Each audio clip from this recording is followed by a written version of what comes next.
huomenta. Pääsin just töistä. Kello on... Paljon se nyt onkaan varmaan jotain 7:30 kohta aamulla. Olin yövuorossa. Oli onneksi viimeinen yövuoro. Mulla oli 4 yövuoroa putkeen ja mua ei väsytä. Siis tää oli mun viimeinen yövuoro ja mua ei väsyttänyt yhtään. Mä ajattelin, että mä en oikeesti selviä tosta. Mä ajattelin, että mä kuolemaan, mutta ei mitään. Mä ajattelin vähän kertoa mun viime yöstä tai niinku tosta tavallaan kerron nyt niinku millaisia mun yövuorot tuolla on. Ja no niin. Menin siis 11 töihin pikkusen myöhemmin, koska bussit ei kulkenut. Siellä meillä on tapana ensimmäinen tunti istua, juo kahvia.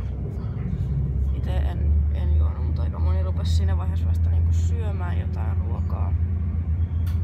Niinku iltapalaa. Oltiin siinä hetken aikaa, sitten lähdettiin rundille.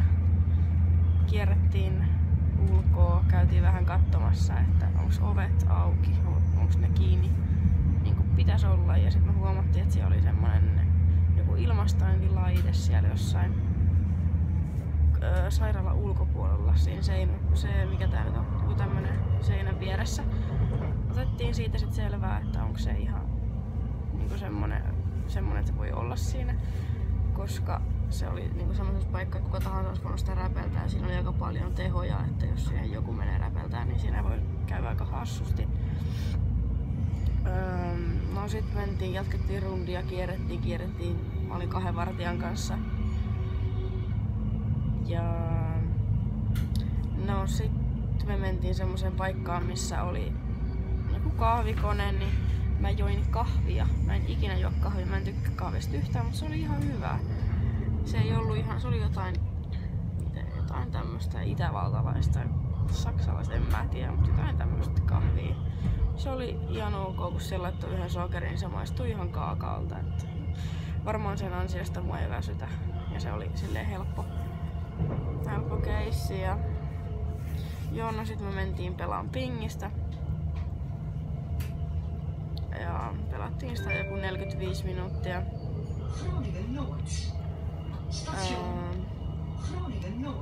Se oli ihan hauska, me pelaillaan siellä. Pingistä pelattiin ekaa kertaa nyt. Sitten jatkettiin kierrosta, mentiin samasta, käytiin semmonen koekaniineiden paikka läpi. Ensin me käytiin eläinten osastolla. Katsoin, onko siellä ovet kiinni, onko siellä ketään rakennuksessa. Katsoin, että kaikki on poistunut sieltä. Ne siis testaa kaikkia lääkkeitä rotilla ja mitähän muita niitä oli. Apinoita ei oo enää, mutta tämmöisiä testaa ensin niillä ja sitten testaa sen jälkeen ihmisillä.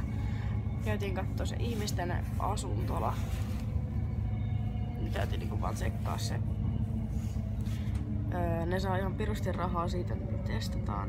Ja sitten ne asuu muutaman päivän siellä asuntolassa ja ne saa siitä tyyliin jonkun se sanoi se mun ohjaaja, että jonkun 15-50 000 euroa per keissi. Ja joo, et sit saa ihan hyvin, mut sitten taas sairaala ei oo vastuussa siitä sitten, jos sit tulee jotain. Mut joo. Illan aikana sitten tehtiin myös toinen rundi. Kierrettiin sisällä. Ja mulle näytettiin taas vähän sairaalan paikkoja, tämmösiä niinku auditorioa ja tämmösiä muita hauskoja mestoja, mitä siellä niinku on. Niinku noita esimerkiksi vanhan sairaalan osia on säästetty, näytetty vanhaksi, niitä on vähän niinku korjailtu osaa. Niitä on tosi mielenkiintoista käydä katsomassa. Sitten yön aikana tuli heitettyä taas vähän tikkaa. Ja huomaa, että on vähän kehittynyt siinä tikaheitossa. Ja ihan hauska. Siinä meni sitten taas toinen tunti meni pelaillessa jotain. Ja mitä muuta me tehtiin viime